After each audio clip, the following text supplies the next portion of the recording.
It's a big ass charging case. What's going on, YouTube? What's going on? What's going on? Long time. I know it's been a second since you guys heard from me. This is my initial impressions of the Powerbeats Pro wireless headphones that I was running in. Just arrived in the mail earlier today, so what do? Take them out on a 15K run, of course, just to see if I need to return these bad boys. Have never run in Beats headphones before, so I did not know how this was going to play out for me. The thing that caught my attention about the Beats Power Pro wireless is the fact that these puppies are claimed to get 9 hours on a single charge. 9 hours. We're going to see about that. My initial impressions after I got these out of the box. It's a big ass charging case. This is not a pocketable charging case at all. Second thing that I noticed after getting these out the box was the lightning charging port. Come on, Apple. It's 2019, man. I'll get over that. The thing that struck me next was the ease of compatibility with other Apple devices. Upon immediately opening the charging case to inspect the headphones themselves, within a couple of seconds, I noticed my iPad, which was on the countertop, lit up, synced with the headphones, and was up and ready to run within seconds of just out the box flipping over the charging case. That's why people mess with Apple. Apple makes it easy. All of their products seamless integrate with one another. No issues whatsoever. I don't read instructions, but I found myself having to read some instructions today in order to pair these with my Google Pixel 3 phone. Why? Because unlike other traditional Bluetooth devices where you would hold a power button or hold a multi-function button down for 5 to 10 seconds in order to get the headset to pair with the device, you have to hold down a button in the charging case itself that doesn't even look like a button. Bad Apple.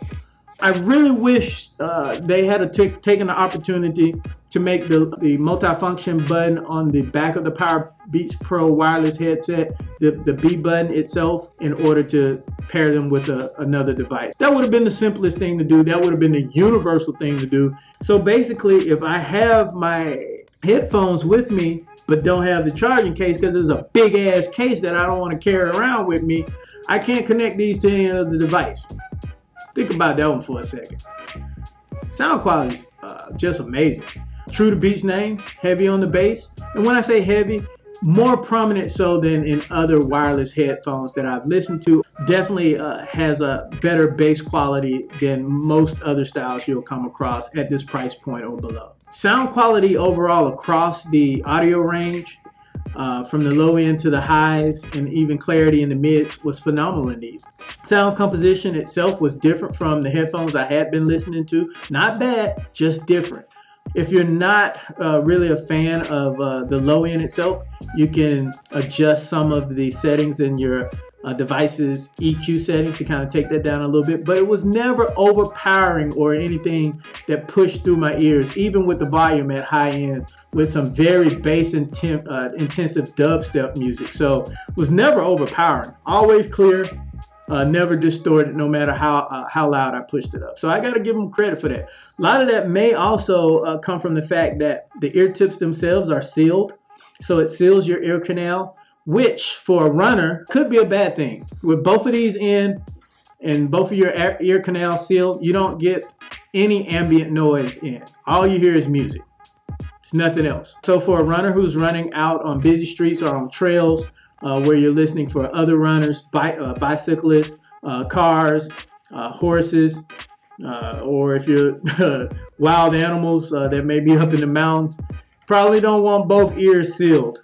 So with that, here's where Beats did something that no other wireless headset manufacturer has done that is a huge plus right now. You can have either the right or the left earphone in your ear independently of each other because they have duplicate buttons on each headset. So there's a volume up and down and multi-function button on each headset. Great job. No other manufacturer has done that. Most manufacturers have a multi-function button on the right, and then the left headphone is a slave to the right, which means if you want to go mono or only one headphone in your ear, you can only do that with the right. But this You got 18 hours, 9 hours in the right, 9 hours in the left.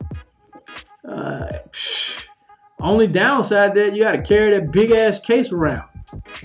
Y'all could have slimmed that case down a little bit. One other thing I did notice, in the left one, a slight hot spot in the back side of my ear canal. I'm not going to blame the earphones just yet. It may just be, I just need to change out this tip to a smaller one. I'm going to do that tonight and see how that plays out tomorrow. I'm going to keep the left one in my ear most of the day tomorrow while I work, and I'll listen to music and see how that plays out. If there's a problem, I'll make a decision on whether or not I'll return them. I really don't want to because of the 9 hours of playback, and my right ear is really okay, and I think for 9 hours of listening to the audio in my right ear, they may be worth the price.